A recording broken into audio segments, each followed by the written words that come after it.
नमस्कार,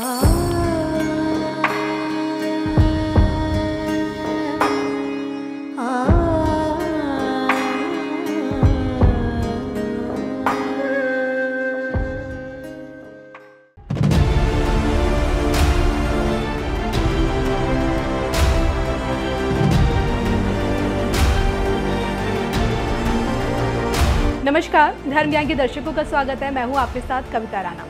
देश के सबसे बड़े सूबे उत्तर प्रदेश में इस बार आर पार की राजनीतिक लड़ाई योगी आदित्यनाथ और अखिलेश यादव के बीच में है।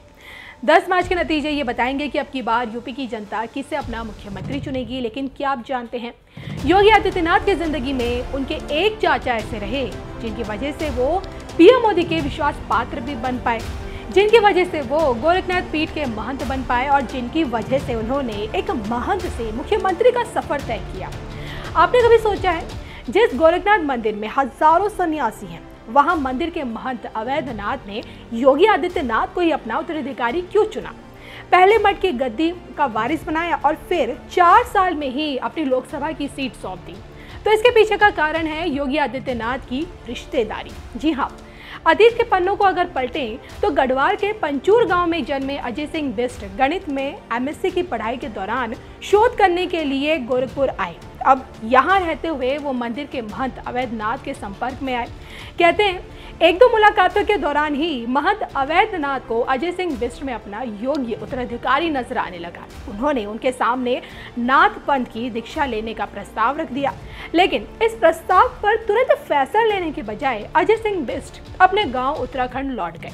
लेकिन वहां जाकर भी उनका मन गुरु गोरखनाथ नाथ संप्रदाय और महंत अवैधनाथ में ही रमा रहा। 1994 में उन्होंने अपनी मां से गोरखपुर जाने की बात कही और फिर यहाँ आ गए। यहाँ उन्होंने महंत अवैधनाथ से नाथ पंथ की दीक्षा ली और पूर्ण सन्यासी बन गए। लेकिन जब देखिए ना, माँ बाप को इस बात की भनक लगी कि भाई उनका बेटा अजय सिंह बिष्ट से अब योगी आदित्यनाथ बन चुका है, तो फौरन गोरखपुर पहुंची। माँ बाप ने जब पहली बार अपने बेटे को गेरुए वस्त्रों में सिर मुंडवाए सन्यासी के रूप में देखा तो उनके दिल को बड़ा धक्का लगा। उन्होंने फौरन योगी को वापस चलने को कहा, लेकिन तब तक देर हो चुकी थी। जी हाँ, जहाँ उनके गुरु ने उनके माँ बाप से कहा कि आपके 4 बेटे हैं और एक को समाज सेवा के लिए दे रही, तो वहीं बेटे योगी ने भी अपने माता पिता को ये समझाने की कोशिश की कि वो एक छोटे परिवार से बड़े परिवार में जा रहे हैं और लोक कल्याण के लिए जीवन भर काम करेंगे। तो इस तरह माँ बाप तो देखिए वापस लौट गए, लेकिन योगी आदित्यनाथ हमेशा के लिए यहाँ रह गए।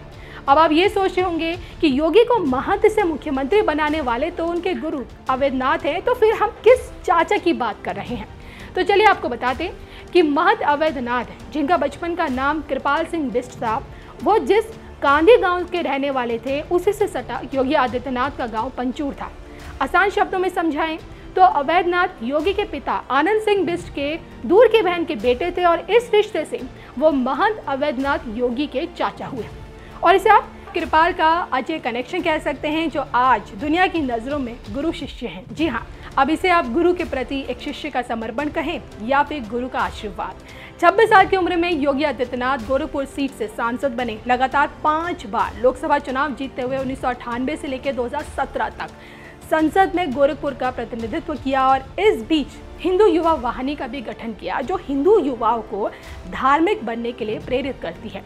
और इतना ही नहीं, अपने गुरु और गुरु के गुरु यानी कि दिग्विजय नाथ के भी अधूरे कार्यों को पूरा किया, यानी कि राम मंदिर का निर्माण योगी जी के ही नेतृत्व में संपन्न हो रहा है, जो कि 2023 तक बनकर तैयार हो जाएगा।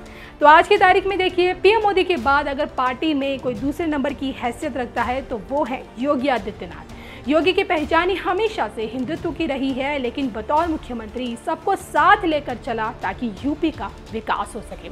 अब ये देखना बाकी है कि गुरु और गुरु के गुरु का आशीर्वाद क्या इस बार योगी को फिर से यूपी के सिंहासन पर बिठा पाता है या नहीं। इसको लेकर आप लोगों के क्या विचार हैं, आप लोगों की क्या राय है, कमेंट करके ज़रूर बताइएगा।